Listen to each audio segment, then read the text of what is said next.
और उसे एक्सेप्ट करना जस्टिफाइड हो जाता है। फैन और फेनेटिक के बीच का डिफरेंस भी this is like justified. Females का क्या होगा? Full of violence, extreme bloodshed, flow of testosterone, misogyny and barbarism.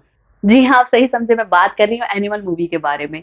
वो मूवी जिसे 18 साल से कम के लोग नहीं देख सकते। और फिल्म के प्रोटैगनिस्ट रणबीर कपूर ने खुद से ये एडवाइस इशू की है, दैट वार्निंग इशू किया actually, that don't watch the movie if you are easily triggered. ये एडवाइस है, मीनिंगफुल एडवाइस है या डेयर है, ये डिसीजन आपका है। चलिए बात कर लेते हैं आपको इस मूवी में देखने के लिए मिलेगा क्या क्या। इस मूवी में एक्सट्रीम वायलेंस आपको देखने के लिए मिलेगी। 500-600 लोगों को मार दिया गया है, ना जाने कितने टन खून बहा दिया गया है। फिल्म के राइटर डायरेक्टर संदीप रेड्डी वांगा, जो कि अपने कंट्रोवर्शियल स्टेटमेंट्स और थॉट्स के लिए जाने जाते हैं, उन्होंने इस मूवी में भी प्रूव कर दिया है, दिखा दिया है, ग्लोरीफाई कर दिया है अल्फा मेल इमेज को, like God father, like man of the family, man of the world.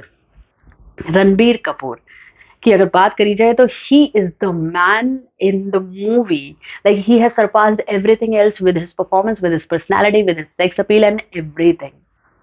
और कैरेक्टर्स की अगर हम बात करें तो legendary actor Anil Kapoor, just like a Spectator in the movie, उनका ज्यादा कुछ रोल नहीं है मूवी में।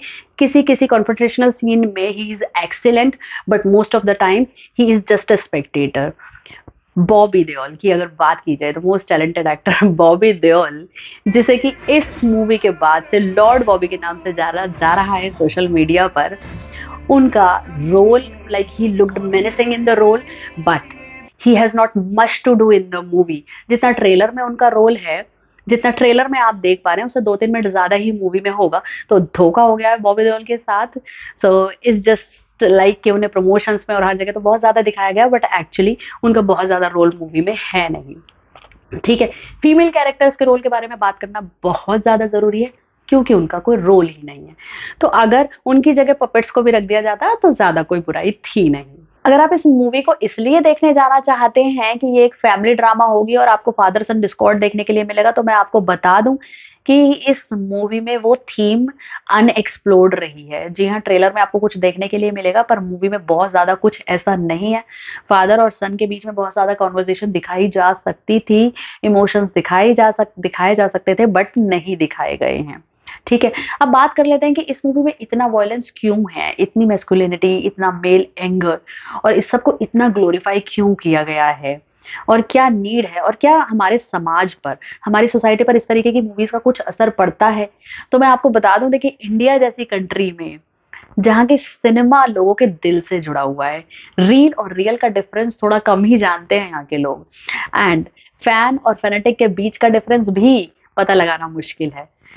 तो ऐसी जगह पर जब आप इतना क्राइम, इतना वॉयलेंस स्क्रीन पर दिखाते हैं, तो लोगों के लिए क्या हो जाता है, वो देखना और उसे एक्सेप्ट करना जस्टिफाइड हो जाता है। जैसे पहले भी इंडियन सिनेमा, हम मानते हैं that it was like far away from reality, reality से बहुत दूर था रियल, बट एटलीस्ट इमोशंस तो रियल दिखाए जाते थे। अब अगर हम इस मूवी की बात करें तो यहाँ ऑडियंस, अगर अपने आप को एक मेल प्रोटैगनिस्ट से कनेक्ट करेंगे, जैसे पहले क्या होता था, जब क्राइम सीन्स दिखाए जाते थे, रेप सीन्स दिखाए जाते थे, उनके लिए एक स्पेसिफिक विलन होता था। कुछ विलन कैरेक्टर्स होते थे जो कि हर मूवी में ये रोल कर रहे होते थे, जिनसे कि ऑडियंस का कोई इमोशनल कनेक्शन नहीं होता था। लेकिन यहाँ अगर रणबीर कपूर जैसे लोग, अगर कबीर सिंह जैसे कैरेक्टर्स में अगर इस तरीके की वॉयलेंस और इस तरीके की चीजें दिखाई जाएंगी, तो लोग ऑफ कोर्स कनेक्ट होते हैं, ऑडियंसेस फील कनेक्टेड। और जब प्रोटैगनिस्ट ऐसी हरकतें कर सकता है, तो फिर वो क्यों नहीं? This is like justified. जब हीरो कर रहा है, उसका एंगर, उसकी मैस्कुलिनिटी, या फिर उसके उसका that much rage, crime, violence, everything is accepted, तो फिर ठीक है ना, ये तो समाज एक्सेप्ट कर रहा है। So this gets connected. और फिर ऐसा कुछ होने के बाद, इतना सब कुछ स्क्रीन पर देखने के बाद, अगर दिल्ली की किसी सड़क पर किसी लड़की को चाकू से गोद के मार दिया जाता है, तो हम जैसे लोग ही न्यूज देखते हुए ये कहते हैं कि लोग आसपास जा रहे हैं और इन्हें कोई फर्क नहीं पड़ रहा, या फिर किस तरह से ये लड़का इतना क्राइम कर दे रहा है। क्यों? Because you have normalized it. आपने क्राइम को नॉर्मलाइज कर दिया है। आपने उसे सिनेमा पर दिखाकर, एक बार लोगों ने उसे सिनेमा पर देख लिया, एक बार रियल में देख लिया है, but it's not new for them. इतनी वॉयलेंस आपने दिखा दी है। ठीक है, तो इससे सोसाइटी पर इम्पैक्ट पड़ता ही है of course. Another thing is misogyny. आपने विमेन कैरेक्टर्स को इसमें सिर्फ आपने उन्हें सेकेंडरी नहीं दिखाया है, यू हैव डिग्रेडेड देम। उनको इतना डिग्रेड कर दिया गया है that they are so much attracted towards this masculinity, that masculine rage, that anger, that power। उससे इतनी अट्रैक्टेड है एक female character that she can lick the shoe of the protagonist। this is unacceptable।